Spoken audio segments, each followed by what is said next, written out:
সরকার বদলানোর সবচেয়ে গুরুত্বপূর্ণ সিদ্ধান্ত কি মন্ত্রিসভা নাকি প্রশাসনের মাথা কে হবে? কারণ রাজনৈতিক সিদ্ধান্তকে বাস্তবে রূপ দেয় আমলাতন্ত্র। আর সেই কারণেই নতুন মুখ্যমন্ত্রী শুভেন্দু অধিকারীর প্রথম বড় প্রশাসনিক সিদ্ধান্ত এখন চর্চার কেন্দ্রে। তাই এখন বড় প্রশ্ন, তিনি মনোজ কুমার আগরওয়াল এবং সুব্রত গুপ্তকে কেন চিফ সেক্রেটারি এবং তার নিজের ঘনিষ্ঠ প্রশাসনিক উপদেষ্টা হিসেবে বেছে নিলেন? আজকের ভিডিওতে আমরা জানব কেন এই দুই আমলা হতে চলেছেন নতুন সরকারের পাওয়ার সেন্টার। আইআইটি কানপুরের মেকানিক্যাল ইঞ্জিনিয়ারিংয়ের প্রাক্তন ছাত্র মনোজ কুমার আগরওয়াল 1990-এর ব্যাচের আইএএস অফিসার। তিনি দীর্ঘদিন পশ্চিমবঙ্গ প্রশাসনের বিভিন্ন গুরুত্বপূর্ণ পদে কাজ করেছেন। ফুড সাপ্লাই থেকে শুরু করে ফায়ার অ্যান্ড ইমার্জেন্সি সার্ভিসেস এবং বন বিভাগ সহ একাধিক গুরুত্বপূর্ণ সেক্টরে প্রায় 27টিরও বেশি তিনি দায়িত্ব পালন করেছিলেন। তাছাড়া এই ব্যক্তি তার কর্মজীবনে প্রিন্সিপাল সেক্রেটারি, কমিশনার, জেলা ম্যাজিস্ট্রেট এবং ডেপুটি সেক্রেটারির মতো বিভিন্ন গুরুত্বপূর্ণ সরকারি পদও সামলেছেন। অবশেষে 2025-এর 12ই আগস্ট থেকে স্বরাষ্ট্র এবং পার্বত্য বিষয়ক বিভাগের অতিরিক্ত মুখ্য সচিব বা অ্যাডিশনাল চিফ সেক্রেটারি হিসেবে দায়িত্ব পালন করেন এবং রাজ্য আইএএস অ্যাসোসিয়েশনের সভাপতিও নিযুক্ত হন। কিন্তু রাজনৈতিক আঙিনায় তার নাম বহুল প্রচলিত হয়ে ওঠে যখন নির্বাচন কমিশন 2026 সালের পশ্চিমবঙ্গ বিধানসভা নির্বাচনের জন্য এই মনোজ কুমার আগরওয়ালকে সিইও হিসেবে নির্বাচিত করেছিল। সেই মুহূর্তে নির্বাচন কমিশন এমন একজন সৎ এবং নীতিবান আইএএস কর্মকর্তা খুঁজছিল যাকে বিদায়ী সরকার সহজে চাপে ফেলতে না পারে। এছাড়াও mister Agarwal controversial special intensive revision of electoral roll বা এসআইআরের তত্ত্বাবধানও করেছিলেন এবং বিভিন্ন প্রতিবেদন থেকে জানা যায় যে নির্বাচনী তালিকায় উল্লেখযোগ্য সংশোধন করার পেছনে গুরুত্বপূর্ণ মূল পরিকল্পনাকারী ছিলেন এই মনোজ কুমার আগরওয়াল। অর্থাৎ অত্যন্ত চাপপূর্ণ এবং রাজনৈতিকভাবে সংবেদনশীল নির্বাচনী প্রক্রিয়া পরিচালনার অভিজ্ঞতা রয়েছে তার কাছে। বিশ্লেষকদের মতে নতুন সরকার সম্ভবত এমন একজন অফিসারকে চেয়েছিল যিনি প্রশাসনিকভাবে অভিজ্ঞ, কেন্দ্র এবং রাজ্যের সঙ্গে একটি কোঅর্ডিনেশন স্থাপন করতে পারেন এবং দ্রুত সিদ্ধান্ত কার্যকর করতেও সক্ষম। এবং এই দৃষ্টিকোণ থেকে সিইও মনোজ কুমার আগরওয়াল ছিলেন সবচেয়ে দক্ষ এবং পারদর্শী। অন্যদিকে সুব্রত গুপ্ত হলেন দীর্ঘ প্রশাসনিক অভিজ্ঞতা সম্পন্ন এক অবসরপ্রাপ্ত আইএএস অফিসার।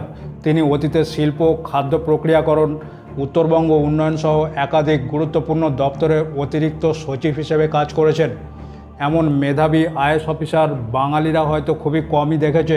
আইআইটি খড়গপুরের প্রাক্তন ছাত্র এবং পিএইচডিধারী সুব্রত গুপ্ত পশ্চিমবঙ্গ ক্যাডারের 1990-এর ব্যাচের আইএএস কর্মকর্তা ছিলেন। তিনি তার চাকরি জীবনে জলপাইগুড়ি এবং বর্ধমান উভয় জেলাতেই জেলা ম্যাজিস্ট্রেট হিসেবে দায়িত্ব পালন করেন এবং যেখানেই কাজ করেছেন সেখানে প্রশাসনের সঙ্গে দীর্ঘমেয়াদী উন্নয়ন পরিকল্পনাকে সমন্বয় করার চেষ্টা করেছেন। বর্ধমানের ডিএম থাকাকালীন তিনি শিল্প উন্নয়নে মনোনিবেশ করেন এবং পরবর্তীকালে ওয়েস্ট বেঙ্গল ইন্ডাস্ট্রিয়াল ডেভেলপমেন্ট কর্পোরেশনের ম্যানেজিং ডিরেক্টর পদে উন্নীত হন। তিনি নিরুপম সেন এবং বুদ্ধদেব ভট্টাচার্যের সঙ্গে ঘনিষ্ঠভাবে কাজ করে পশ্চিমবঙ্গ শিল্প বাস্তবায়নের তদারকিতে একজন বিশ্বস্ত প্রশাসক হয়ে ওঠেন এবং তিনি পশ্চিমবঙ্গের শিল্পায়নের জন্য বুদ্ধদেব ভট্টাচার্যের দূরদৃষ্টির প্রশংসা করেছিলেন এবং বলা হয়ে থাকে যে তিনি সিঙ্গুরে টাটার ন্যানো প্রকল্প বাস্তবায়নে বাম সরকারকে সাহায্য করার জন্য উদ্যোগী হয়েছিলেন। ব্যক্তিগতভাবে সুব্রত গুপ্ত সততা, স্বচ্ছতা এবং পেশাদারিত্বের জন্য খ্যাতি অর্জন করলেও 2011 সালে ইতিহাস ভিন্ন দিকে মন নিয়েছিল এবং তিনি তৃণমূল নেত্রী মমতা ব্যানার্জির বিরাগভাজন হয়ে ওঠেন। 2026-এর নির্বাচনের আগে ইলেকশন কমিশন তাকে স্পেশাল রোল অবজারভার হিসেবে নিয়োগ করেছিল। রাজনৈতিক পর্যবেক্ষকদের মতে সুব্রত গুপ্তাকে কাছে রাখার পেছনে 3টি কারণ থাকতে পারে। একটি হলো অ্যাডমিনিস্ট্রেটিভ মেমোরি। দীর্ঘদিনের অভিজ্ঞতার কারণে তিনি জানেন কোন দপ্তর কিভাবে কাজ করে এবং কোথায় বটলনেক তৈরি হয়। দ্বিতীয় হলো পলিসি কোঅর্ডিনেশন। নতুন সরকার সাধারণত এমন কাউকে চায় যিনি মন্ত্রিসভা এবং আমলাতন্ত্রের মধ্যে একটি দ্রুত কোঅর্ডিনেশন করাতে পারেন।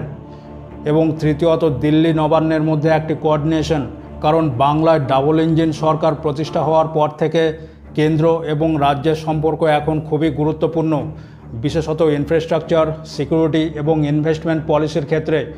তবে এই নিয়োগ নিয়ে যথেষ্ট বিতর্ক তৈরি হয়েছে। বিরোধীরা প্রশ্ন তুলেছে নির্বাচন পরিচালনার সঙ্গে যুক্ত কিছু কর্মকর্তাকে এত দ্রুত গুরুত্বপূর্ণ প্রশাসনিক পদে বসানো কি কনফ্লিক্ট অফ ইন্টারেস্টের প্রশ্ন তুলতে পারে।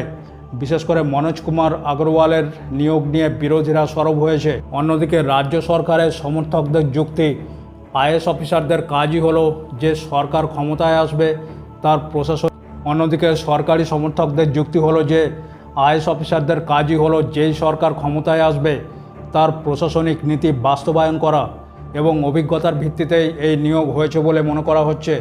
একটা বিষয় পরিষ্কার, বাংলার এই নতুন সরকার বুঝিয়ে দিতে চাইছে যে তারা প্রশাসনিক কন্ট্রোল এবং এক্সিকিউশনের ওপর জোর দিচ্ছে, কারণ রাজনৈতিক পরিবর্তনের পর সবচেয়ে বড় চ্যালেঞ্জ হয় কিভাবে দ্রুত বিউরোক্রেসিকে নিজের গভর্নেন্স মডেলের সঙ্গে মানিয়ে নেওয়া যায়। এখন দেখার বিষয় এই প্রশাসনিক টিম কি সত্যি পশ্চিমবঙ্গের গভর্নেন্স মডেলকে বদলে দিতে পারবে, নাকি এই নিয়োগ ভবিষ্যতে আরও বড় রাজনৈতিক বিতর্ক তৈরি করবে। তাহলে কমেন্টের মাধ্যমে অবশ্যই জানান এই দুই প্রবীণ আমলা কি পশ্চিমবঙ্গের অ্যাডমিনিস্ট্রেটিভ লাইফলাইন অর্থাৎ প্রশাসনিক জীবনরেখা হতে চলেছেন।